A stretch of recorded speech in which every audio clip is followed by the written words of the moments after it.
Okay, we are back. I am Ollie Lewis, and I'm with my brother Sammy and my sister Kailey.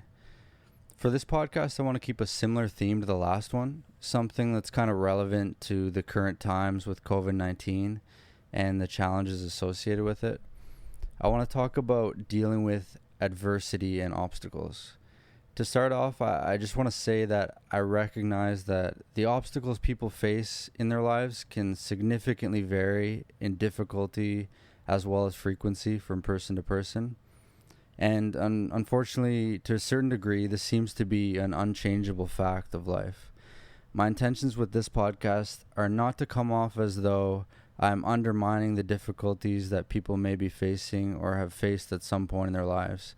The thing that I mostly want to focus on is that the approach we take towards obstacles and the perspectives we have also significantly vary, and some approaches and perspectives seem to produce less suffering and be more productive.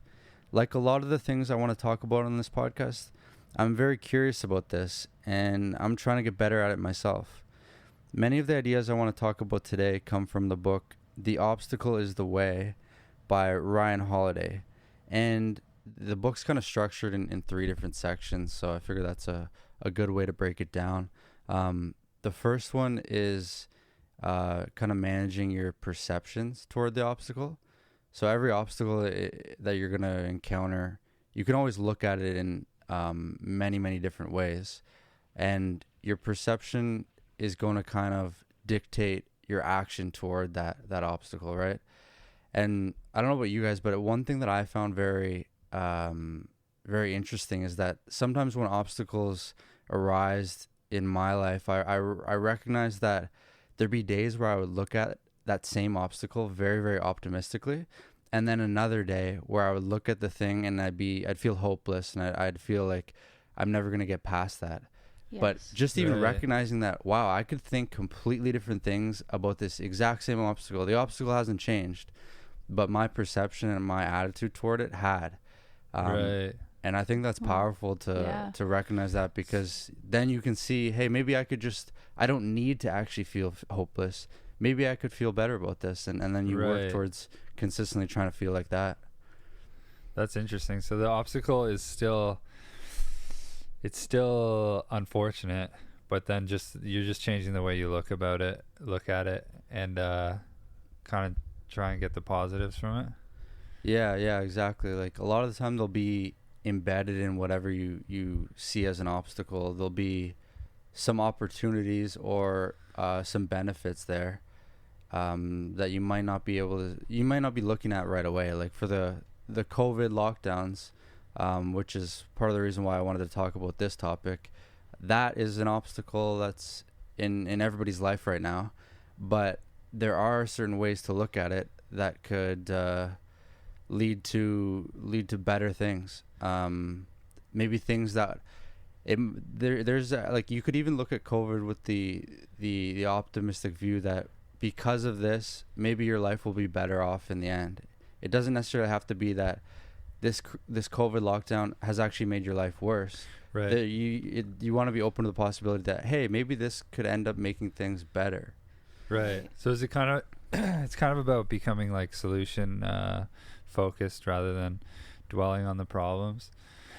I know that it's so easy to dwell on the problems. Like I know if I was like waiting for a bus or something and then I missed the bus, and I'd be like, this is the worst thing in the world. But I guess like this book is more about trying to change the perception. I don't know how you would in that situation, but well I guess like it's basically just like take it for what it is type of thing. And if you miss the bus, you almost want to be able to reset immediately.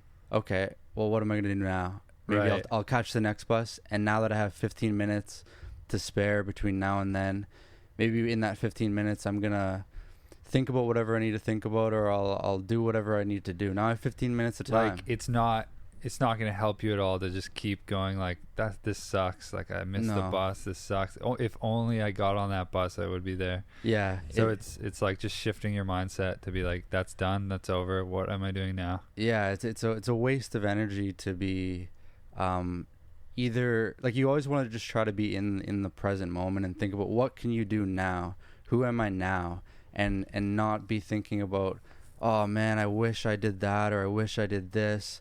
And also, so that's thinking in the past, but you also don't want to be projecting too far into the future about, oh man, now because this happened, probably what's going to happen in the future is this and that, and all of these terrible things are going to happen somewhere down the line.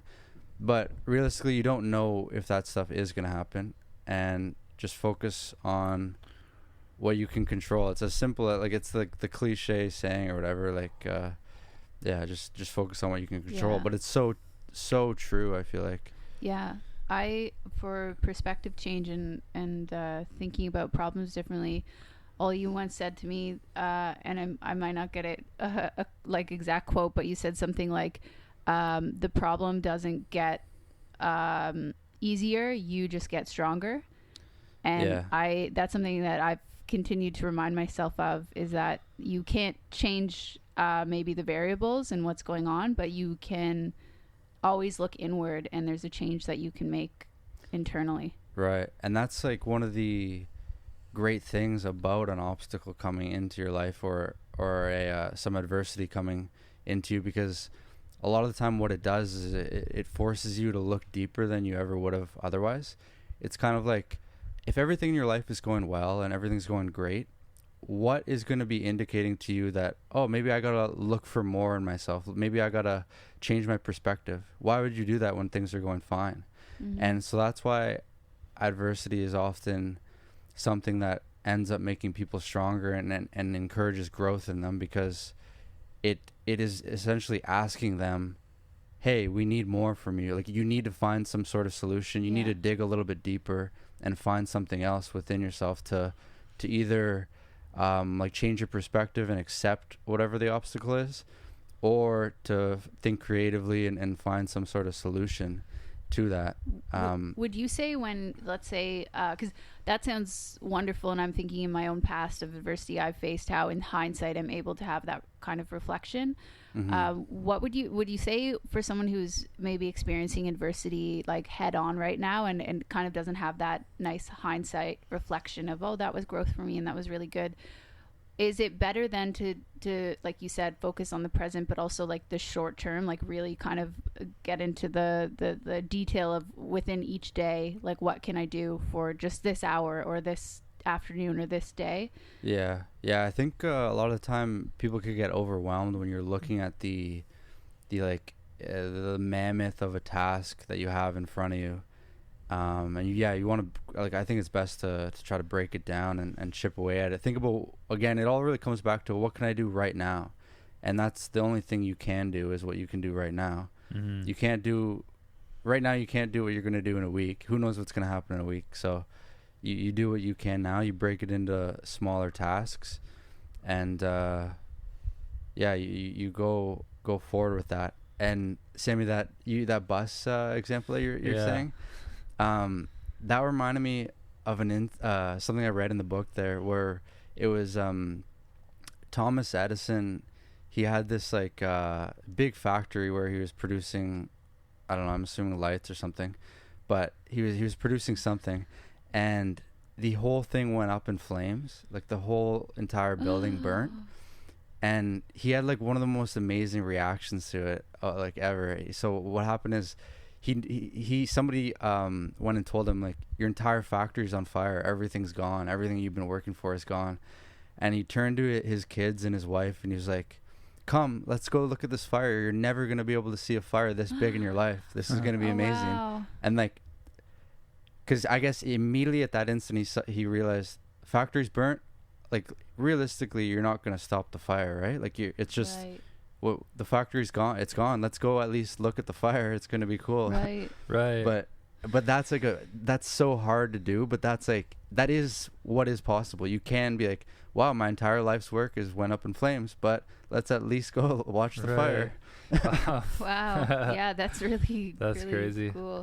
Do you think for developing this like kind of positive perception and kind of implementing it, like on those like spur of the moment, like really quickly things? Like, are there like techniques you can do? Because I could see myself still missing a bus and then being like, there's no good out of this. Like you physically are just frustrated. Like I feel myself getting tense when I've missed that bus by, especially when the timing that you've missed it is that much shorter. Like you were running towards it and it goes by, and then you're instantly just like, oh, that's really upsetting. Yeah, because I would like to develop this like kind of skill of just like instantly being in the moment, but I feel like it's hard. But is that just kind of practice, do you think? Or I think so. I mean, I'm not anywhere near like excellent at that either. Like I think it is just that it comes down to like awareness almost. Like if you can just start to realize that. Yeah, I think catching yourself in the important frustration. Though to also like acknowledge that does suck. Like you don't have to just always say like, oh, but what's the like positive right off the bat? You can kind of go, oh, that is super unfortunate. I'm going to be a little bit later for meeting my friend or for work, and then to kind of go, well, here we are now. Let's not live in that moment. But I think acknowledging that something does kind of is uncomfortable or isn't always the greatest feeling, and then moving on from it, giving it the very short window it needs because it's not a big deal, and then moving on. Understanding from it. that feeling of frustration isn't going to help you at all. Yeah. I guess. And whatever like negative emotions you're feeling about it, if possible, to try to channel that into something constructive, because like you throwing a temper tantrum at the bus stop isn't really gonna be productive towards anything, right? Like I feel like it at the end of the day it comes down to like you being rational and logical, and that will kind of defeat your negative emotions towards the situation, right? Because you'll see like, is me being mad right now actually going to be beneficial? No, I still have to get to wherever I'm going, and the bus is going to come in 15 minutes. Yeah. So me fuming for these 15 minutes is one going to be just like a waste of energy and not actually do anything productive.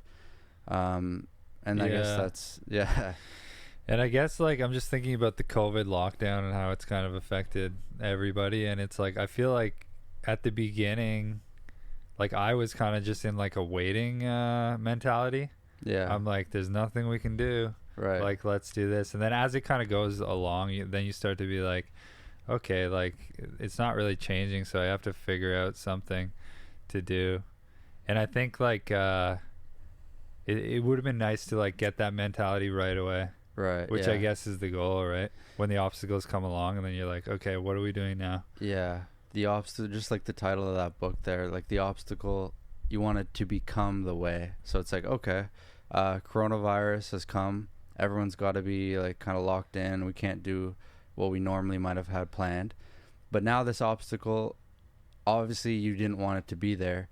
But now it maybe you need to open up a different path that involves this obstacle, because the obstacle is there. It's not going away. So we need a workaround, or we need some sort of other path. Yeah. And I mean, ideally, like like you want to try to do that, and then at best, you want to try to turn that obstacle into almost a launching pad to where you end up doing something better than you would have ever if you hadn't had that obstacle. So the obstacle ends up being a net positive. Like if you could turn it into that, obviously that's not it's far easier said than done, but that's like the ideal situation. I like what you said, Ollie, to me one time. I forget, it might have been a quote from somebody, but it was like talking about what you would do if you had like no problems at all in your life.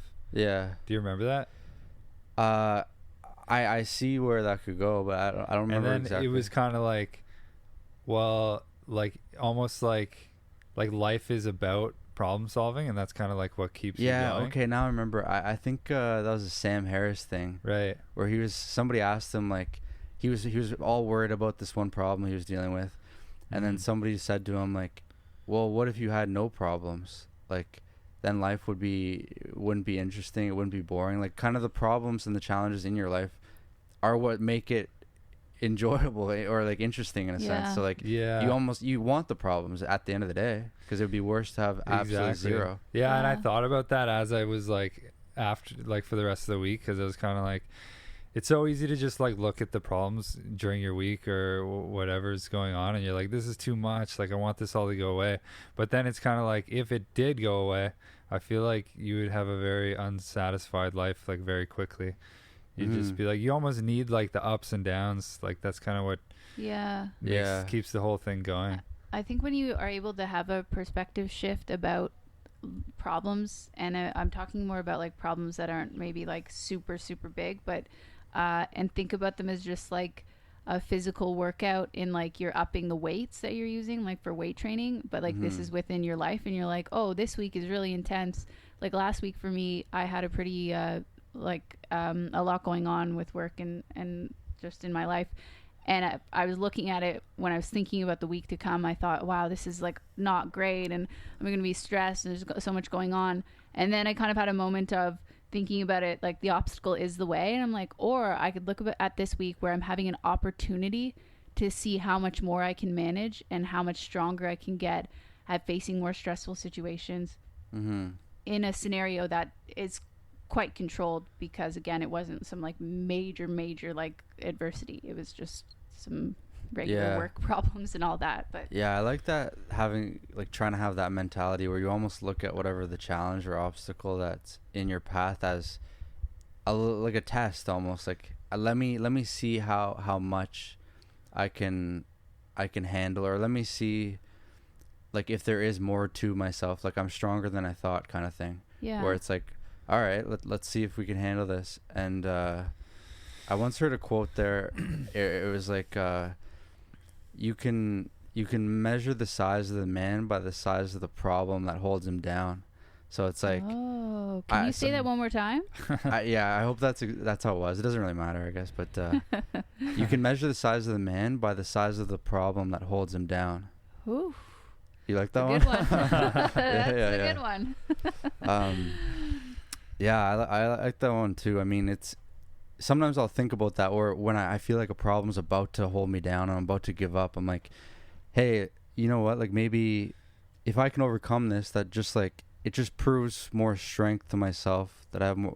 I'm stronger than I thought, and if I don't let this hold me down, then that's obviously good. I mean, actually, I'm thinking of the bus scenario again. So you've missed your bus, and you could think of it kind of like a test of just, I don't know, different things motivate different people. But if you think about it like a test, and someone might be like giving you a score after on how you've managed to deal with missing the bus.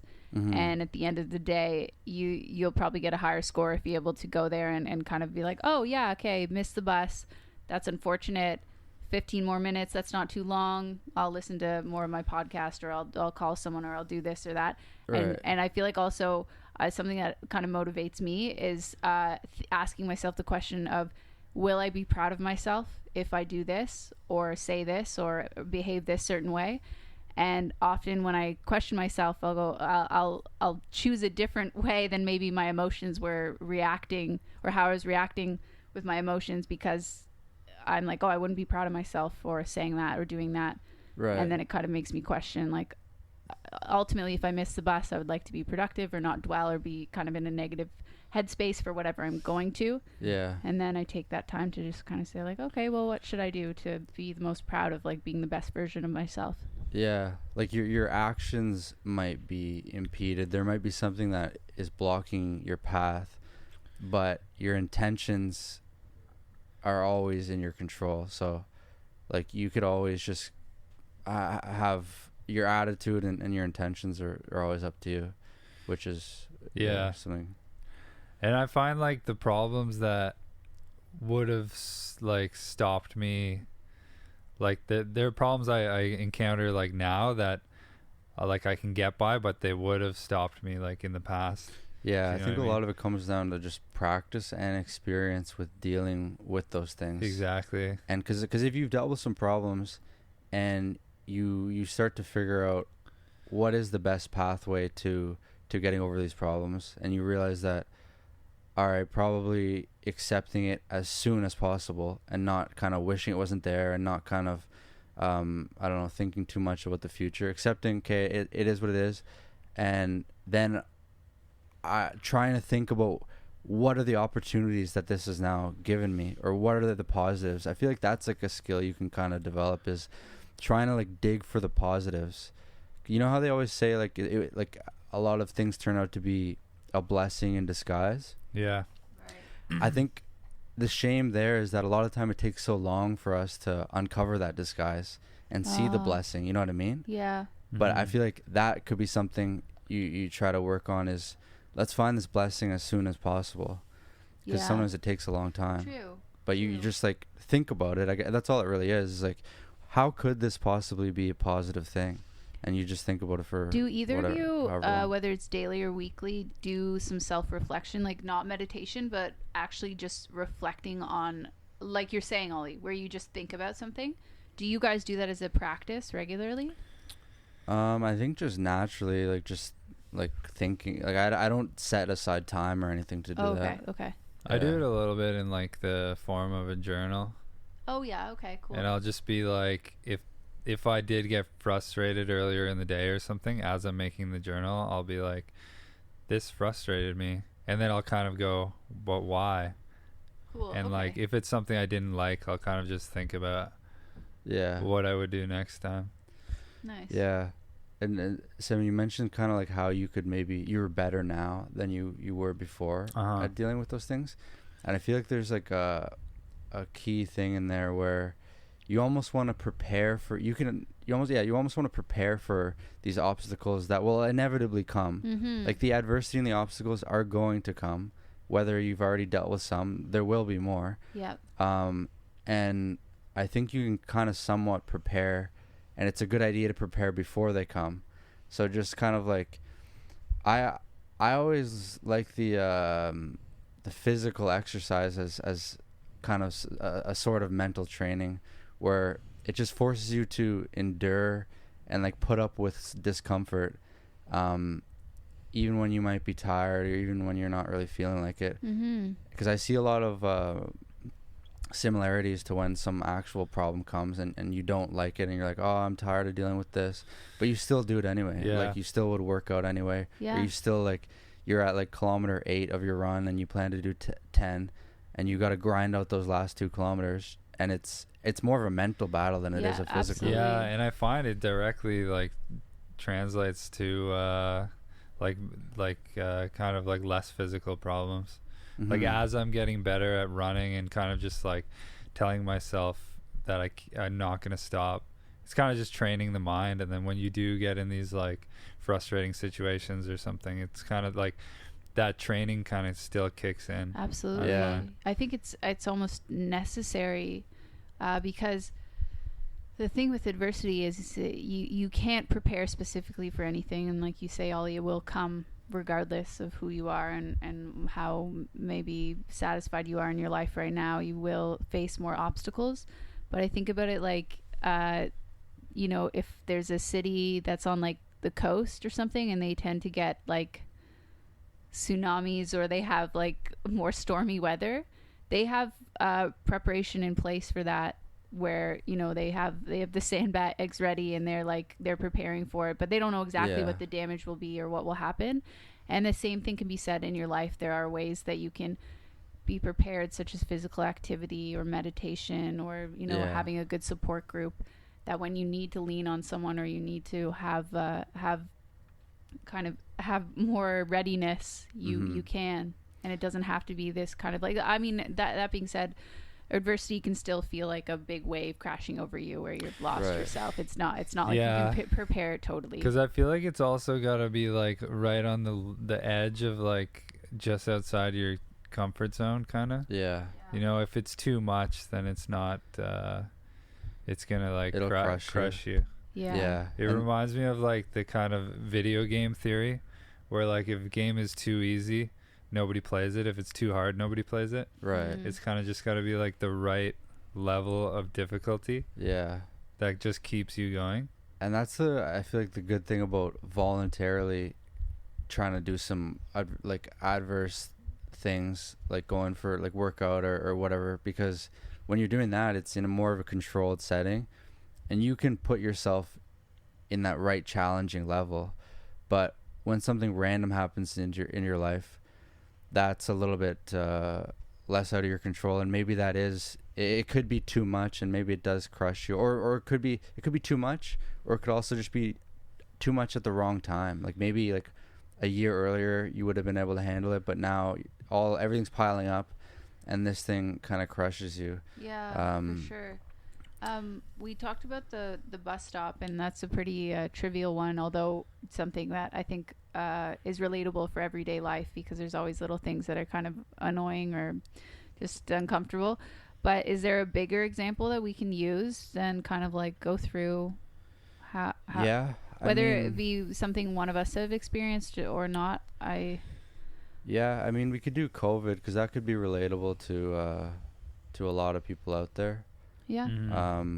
And I think there's something in that too, where realizing that things are relatable to a lot of other people out there, even when obviously COVID is affecting the whole world, but there'll be situations where you may feel like, oh, why do I have to deal with this? This is just me dealing with it. Yeah. But realistically, whether they're people in your inner circle or even in your like close environment, there's other people that have dealt with that or are dealing with it currently at somewhere around the world. So you're not like the only person. And I think that helps to know, like, hey, like this isn't just happening to me. Like other people have dealt with this before. Definitely. I think it is helpful. There's something too about feeling though like people are listening just to you and not dismissing it as like, oh yes, that happens to a lot of people. Right, yeah. So there's like the fine line of also feeling like you're heard and that what you're saying is valid to just your personal story. And then also the idea that, oh, we're in this together. There is a togetherness of it. That's true. Because, it definitely sucks when somebody just kind of like puts a blanket statement over whatever you're going through. Oh, other people have done that. Not a big deal. Yeah. And you're like, oh, well, like, I'm struggling with it right now. Does that. I remember, so when we were talking about this topic, or when I knew we'd be talking about this topic, I thought about when I first tore my ACL and how I felt really like I was the only person that understood how devastating this was. Right. And now I appreciate knowing that other people have kind of also gone through a similar thing and understand what that's like. But at the time, I remember not appreciating when people said, oh yeah, tearing your ACL is super common. And I was like, no, but this is devastating. Like, you don't get it. This isn't common. Like, it's a mix of both, I guess. Because it does help to know that other people have had it happen to them, just so you know you're not like a cursed individual. Like, imagine if something happened to you and it never happened to anybody else in the world. You'd be like, what? Like, why me? But so it helps a bit to know. I think that's one thing that I'm always trying to work on is the why me thing, because it's easy to get bitter when something bad has happened to you, and you might be like, well, why has this happened to me? Like, why this, why that? And I think when you get stuck in that like comparison game, it's very toxic. Like when you start to see other people that the obstacle hasn't happened in their life, you're like, well, why did it not happen to any of those people, and why did it happen to me? Like, but that's not a productive mentality, and it doesn't really matter why nothing, like in life, it's not fair. If anything, when obstacles come in your life, you almost want to have as small of like a sense of self and as small as a sense of entitlement as possible. Because if you're like approaching the world as if the world deserves to give you certain things, you're going to be very disappointed when you don't get things, and you're going to be even more disappointed when life hands you some adversity or some obstacles. But if you approach life with, hey, I don't know what I'm going to get out of here, and I'm not expecting anything, and I'm not expecting better than that person or worse than that person, I have no expectations. So whatever you end up getting is just, it is what it is. And so you won't be asking why me. You'll say, why not me? Why would, like, just if you're being like objective and honest about situations, right? If some sort of adversity or obstacles exist in the world, why would it not happen to you? Like you it's almost like a delusional thing to think that those things don't happen to you. Okay. And but realistically, why wouldn't they? It's just like if it's just percentages or odds or whatever, like So things just happen, right? Did that help you? So with the why me, because you said that's something that you've kind of gotten through or worked towards. Is the perspective change like 100% what has been helpful for you, or is there anything else that's helped with the why me? Yeah, I think it's like it's that perspective change, and then also just trying to always focus on whatever the positives are, and like thinking of it as a waste of energy every single time that I'm dwelling, or every single time that I'm thinking, why did this happen? I try to catch myself and think that's a complete waste of energy. Let's channel this energy into something beneficial. Yeah. Right. And it's one of those things that's very hard to do, and I don't want anybody to think that it's going to be a continual optimistic viewpoint. You're going to slip out of the optimism. I slip out of, like, I try to be optimistic as much as possible about any obstacle that has come into my path, but you slip away from that optimism so much. Yeah. And you just got to, again, realize that when you slip away from optimism into your doubtful mindset, into your fearful mindset, that mindset is not productive, and it's also a lot of the time not realistic. Like, you'll slip away from optimism and start to fear a lot of things that are super uncertain, and they actually might never even happen in your life. So you're just kind of doing a fearful guessing game, and so then in those moments try to find your way back to the optimism, because that's productive. That's what's going to lead you forward. And it's definitely a slippery slide. I find once you start thinking about those things, you just start falling down. Yeah. And you're like, I'm going to do bad. Of course I'm going to do bad. I always do bad. And then the self-talk, negative self-talk comes in. Yeah. And it's hard to climb out of that but I think when you, like, I like what you're saying, Ollie, where you catch yourself maybe going down that path, or catch yourself in a moment. And for myself, what's helpful is, so let's say it's like once in a day, like just once within this day, I've caught myself and kind of chosen the optimistic perspective. Then at the end of the day, I'm thinking, like, I can either go, oh, just once today did I feel optimistic, and the other times it was really negative, or just once, like once today I was able to find the optimism in like a day that otherwise didn't feel so great. Mm-hmm. And so it starts slowly with, like, maybe it's just like you do it once in a week, and it might stand out as like a moment where you've thought about how things are more, or you find optimism. And that's okay. Yeah. Like, the start, I find, is very slow. It wasn't like, oh, suddenly I'm just like, the birds are singing in the rainbows. Right. It's like, you have to keep practicing it. It does like, take practice, because some days you can kind of think like, wow, today I was just like, everything seemed negative to me. I feel like if left like without the awareness of it, like, you have to just like be constantly catching it and like being aware.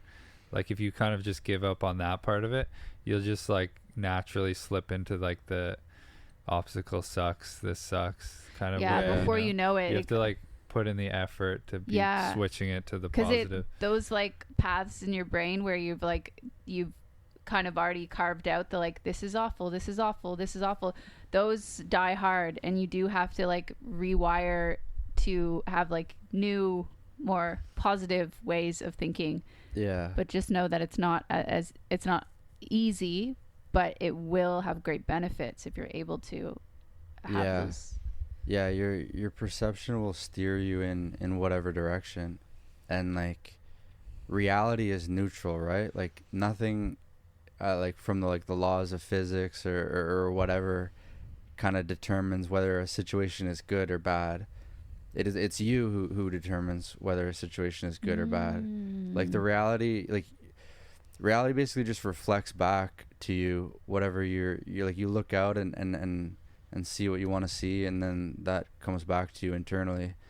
And so the way you're looking at things, and the attitude and outlook that you have towards the situation is everything. Yeah, so true.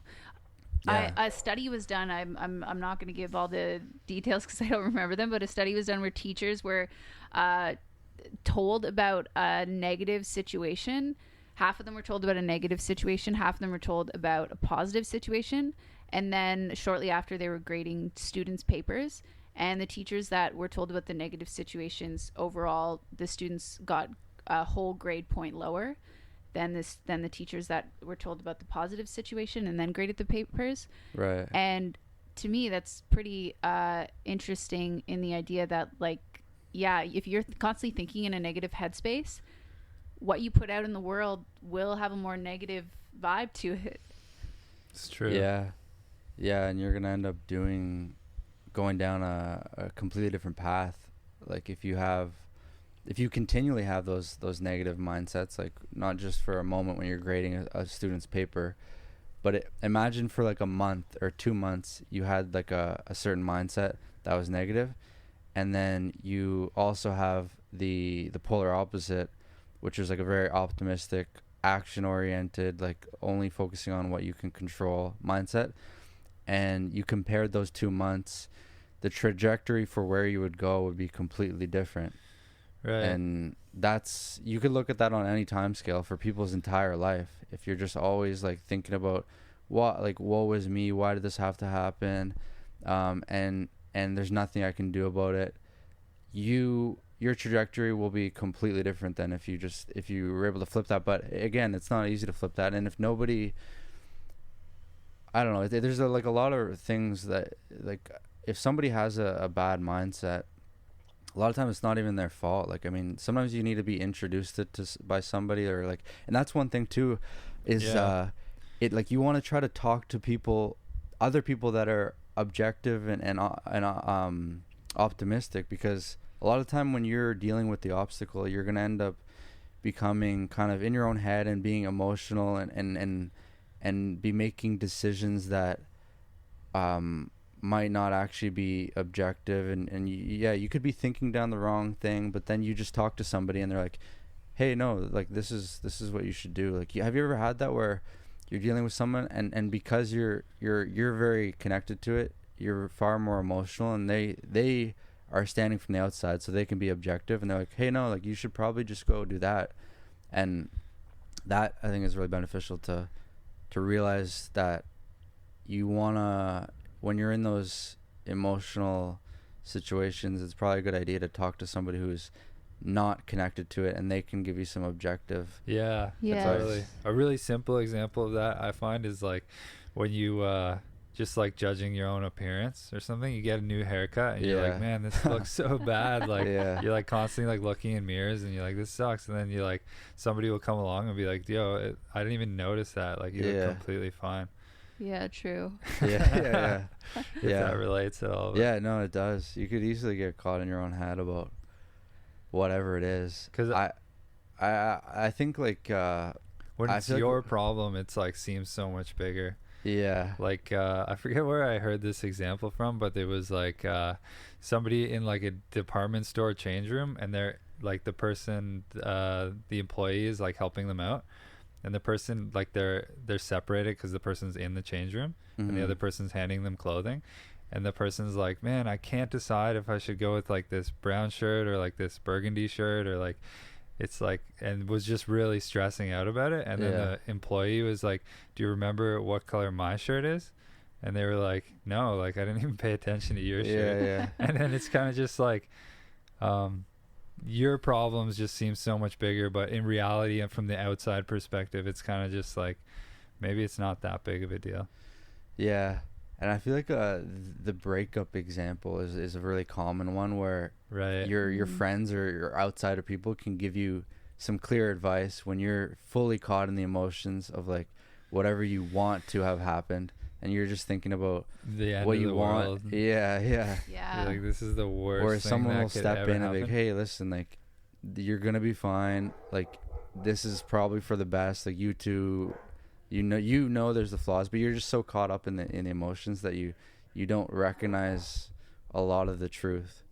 Yeah. And then if you were to look at it from like an outside perspective, looking on like without knowing like specific personalities, you're just like, of course people break up and then they go date somebody else. It's like simple. It's not the end of the world at all. But then like once it's happening to you, it's like the craziest thing ever. Yeah. But I think sometimes things like that also help with empathizing with other people, because as much as it is nice to have an objective perspective from someone else. It's also nice to know that someone gets what it's like to have been in a scenario that really, really is heartbreaking. Right. And because for you, that is what you're experiencing, and it's not always best when someone goes, yeah, like that's like breakups are awful, but like they happen every day. Like, well, but I think you could do both though. I think you could provide them with some like objective feedback and optimism, but also be empathetic towards their situation. Like, hey, I recognize that you're going through something difficult. This is you're probably going to be feeling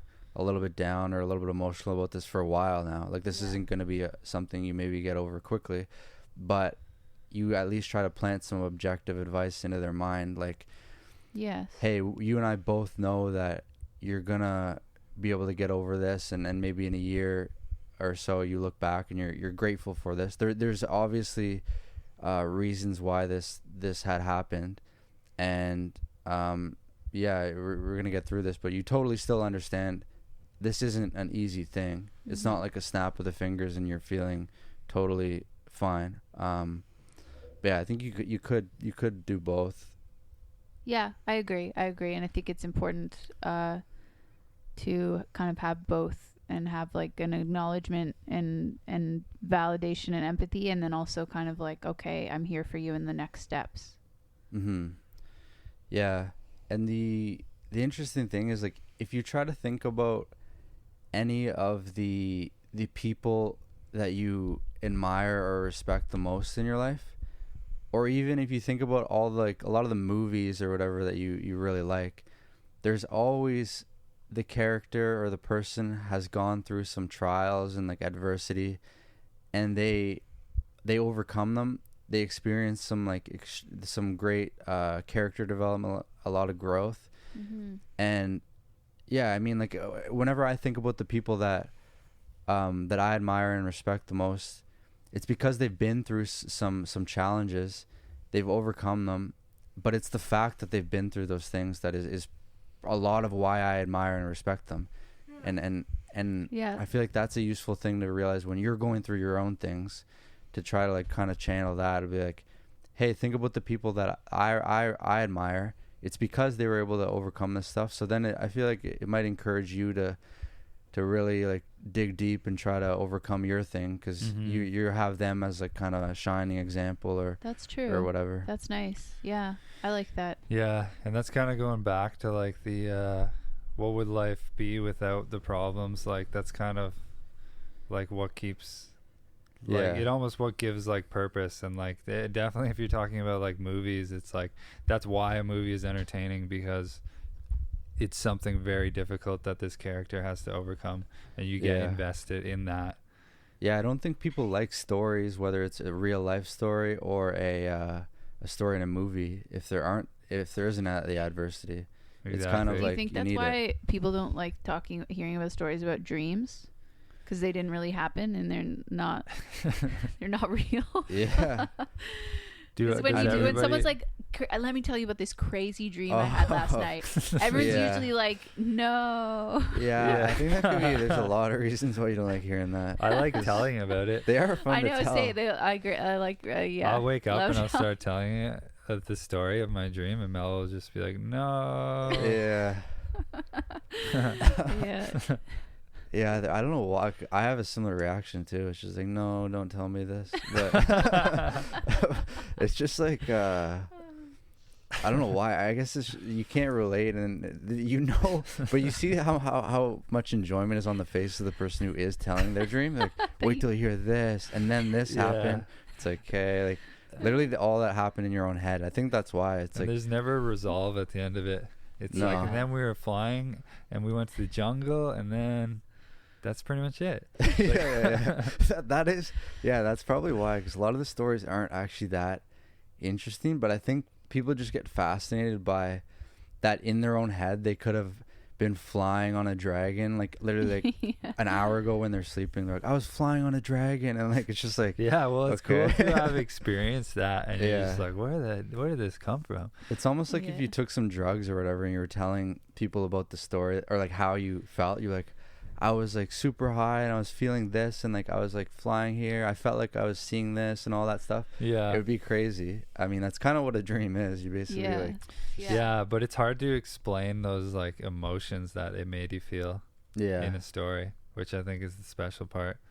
Mm-hmm. Yeah, dreams are a serious mystery. Yeah, they are. A lot of the time I wake up and based on something that was happening in my dream. The other day I was like, oh, here we go. yeah, you guys are gonna love this one. But yeah, well, I'll keep it short to the final part of it. But basically, like, I was trying to like scream for help, and I ended up saying it out loud.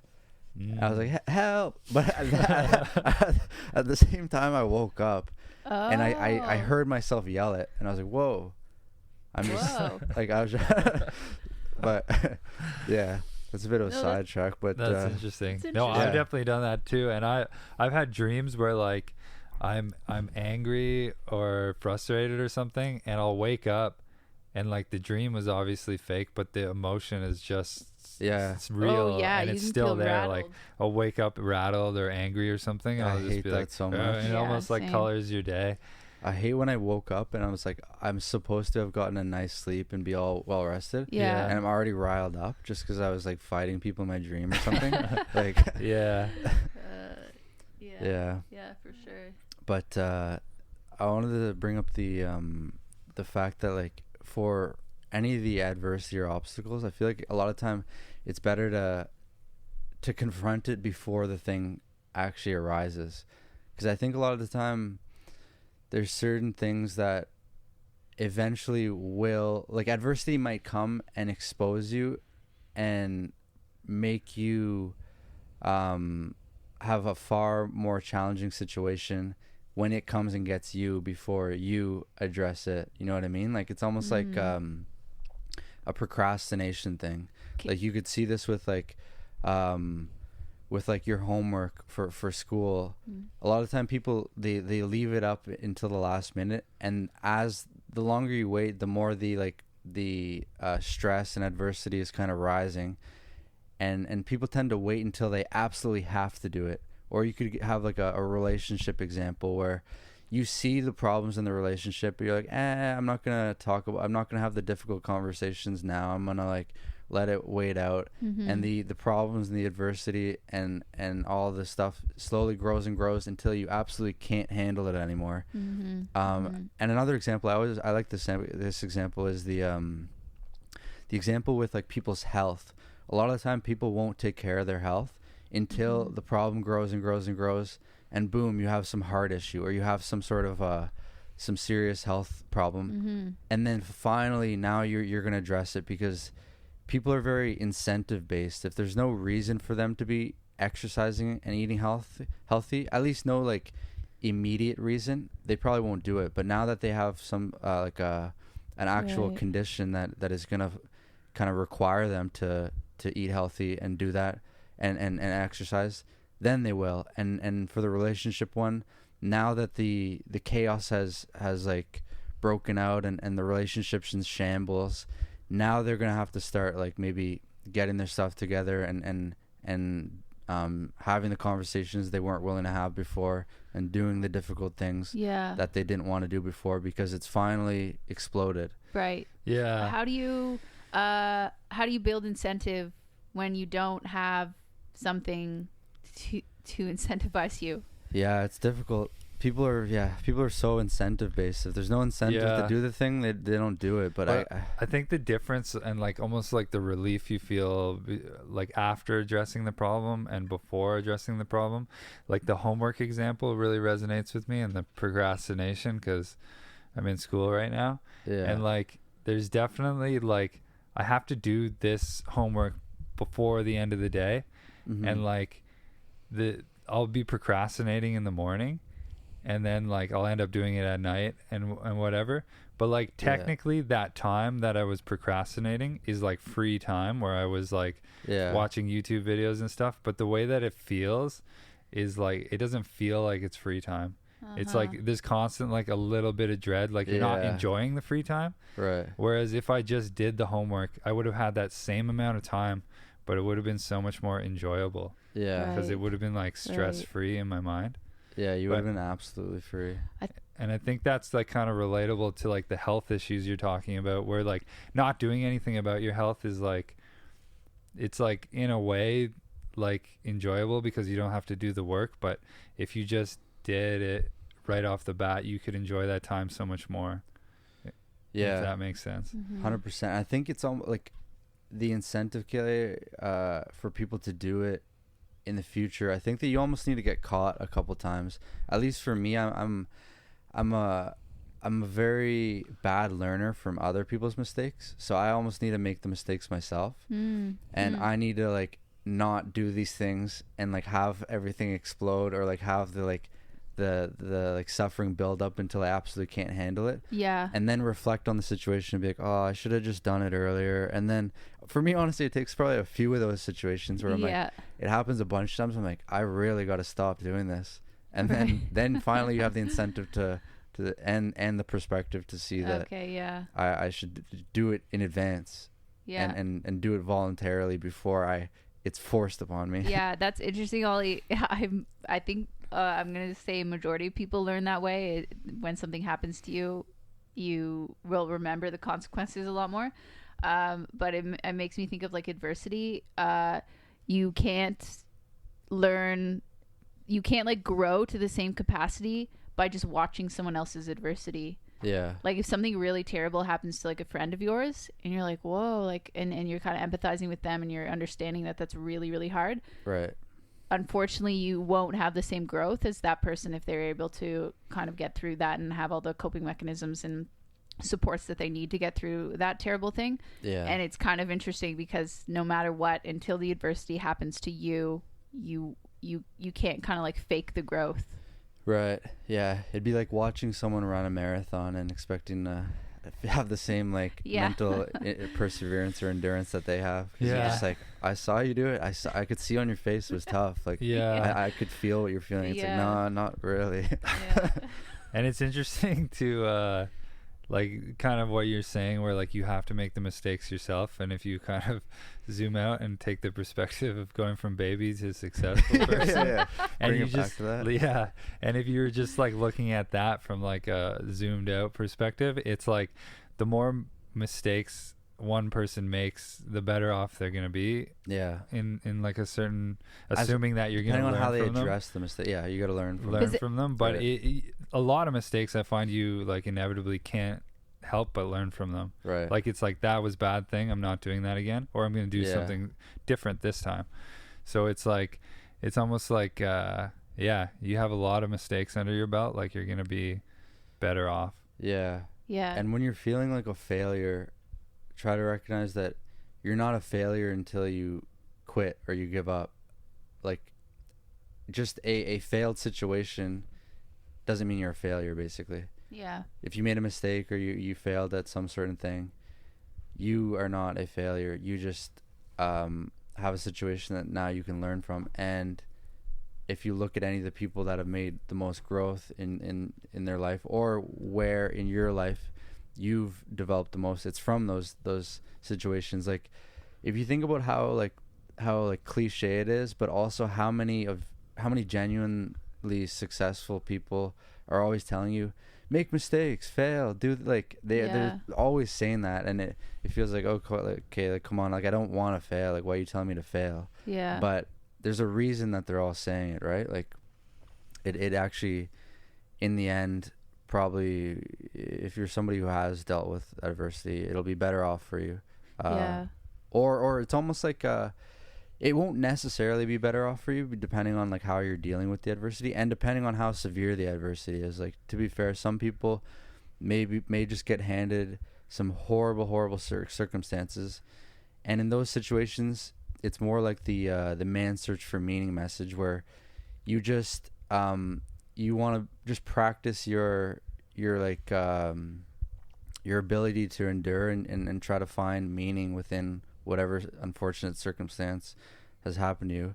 Mm-hmm. But for any of the people that have made like significant strides in their development, I feel like adversity was kind of a prerequisite for them to make those strides. Like adversity could crush you and break you, but also if you want to grow significantly, you kind of need it there.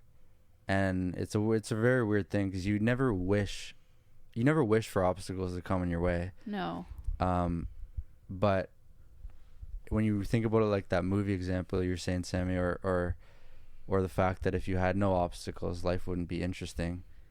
If you're looking at it like that, you would wish for the obstacles to come. But yeah, so. And it's kind of like higher risk, higher reward kind of thing at the same time too. Like putting yourself in these like situations that you're unsure of, and like maybe failing at them, but learning from them is like kind of better off for you, or like possibly even like exceeding your own expectations in these situations. Yeah, like you basically have three options every time any sort of obstacle comes in your way. It's like you can change it, you can learn from it, or you can accept it. And you always just have those three options, pretty much regardless of what it is. If it's something you can change, then go change it. If it's something that you want to leave, that'll end up being better, I guess. Like for that, I can think of maybe you're in a job that's really like crushing your soul, or it's like it's just not right for you, or you're in a relationship that's like not good for you. Okay, leave it. Don't just sit there and deal with it. So right. In that situation, you can leave it. But then there are some situations that, unfortunately, they're not much of a. They may not even be much of a teaching moment. It might actually just be a terrible situation. Yeah. And in those situations, all you can really do is accept it. Like let's say you get fired from your job. Obviously that sucks. But you could, you can still look at it optimistically as now you have an opening of time to do other stuff. There's always right. certain different ways to look at things. And that's why the perspective, I feel like, is the first step, and one of the most important. Is just, where is the benefit here, and try to think about that. Yeah. Because even for a relationship that ends, you could look at that as an opening again. Like, let's say someone has left your life. Now you have an opening to find other people. A new beginning. A new beginning. Yeah, exactly. Or if somebody, let's say somebody you love hurts you, that could be an opportunity for you to practice forgiveness. Right. If you lose your job, that's an opportunity for you to practice acceptance. Yeah. There's always, even though those would be those are very, very hard to do. Yeah. Even those are opportunities like as simple as, this is an opportunity for me to practice forgiveness and acceptance. Those opportunities will basically always be there in every single situation. Like in the Viktor Frankl thing, where he's in the concentration camps, that's an opportunity to practice acceptance and bring out the best and most willpower you think you could ever have. Yeah, like, totally. There's always something, right? Totally. Yeah, I like that. I Yeah. like how you just described that. Yeah, and I guess we could wrap it up there. Mm-hmm. It's about an hour now, so yeah, Alright. we'll end it there. Cool. Goodbye, Stay strong everybody. out there. Stay Okay. strong. It's not easy. It's not. I like this thing in the book where several times he said this, and I really resonated with it. Where it's he says it's simple. Like all this advice is very, very simple, but it's not easy. Yeah, It's exactly. simple, but it's not easy. So exactly. it takes consistent practice and persistence. Surround yourself with people who have similar mindset. I think sometimes it seems like overly simple that you almost don't think that would work. Like when we were talking last week about the mugs thing, I reflected back on how people might think that's like literally silly. But right.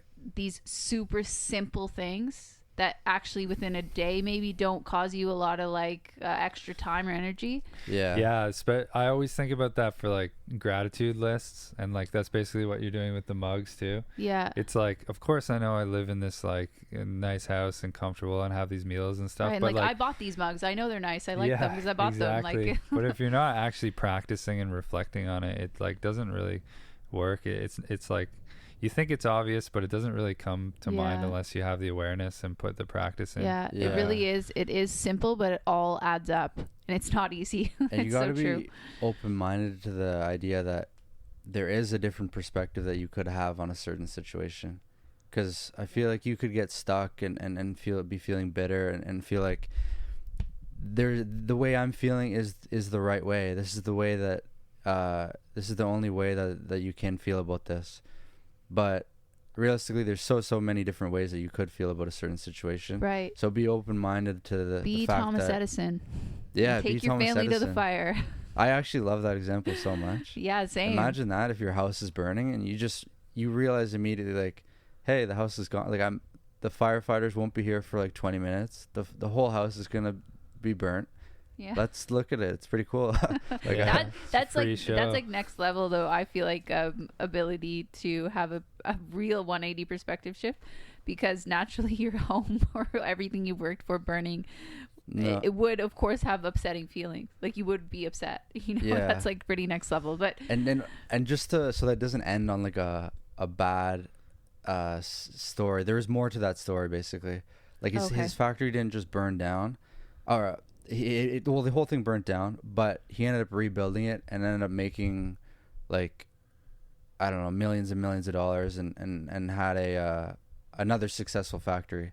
So it's not just he did exactly what the obstacle is the way is saying is, okay, accept that my factory is burning down.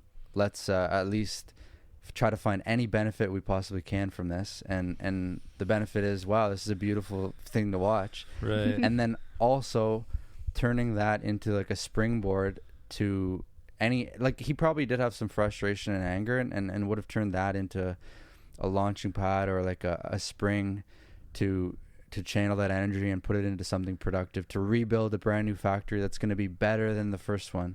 Yeah, maybe probably put some more fire extinguishers in there. Yeah, exactly. Learn from the mistakes, and maybe even there's some aspects about like the architecture that he wished were different. Right. Now he has opportunity to rebuild it the way he would have preferred it to be. So there's always something, but it's comes down to just practice the perspective. It's very, that's the one thing that for me is I get caught in being bitter sometimes, where it's just like you wish and you start to compare to other people, and it's just you gotta practice to get into that victim mentality, and you're like everybody's so much like has so much more opportunity than I do. Like I have it bad. Yeah, I find it easy to get stuck in that. But then like everybody's got their list. Understanding that is not going to benefit you whatsoever. Yeah. No. Like thinking like that. So it's like it's a waste of your time to think like that, which again is a simple thing, but it's hard to kind of implement it and practice it. Yeah. Yeah. But anyway. Yeah, we'll wrap it up. Thanks there. for having us here in the podcast studio, and thank you for listening. Yeah, thanks for listening. Done.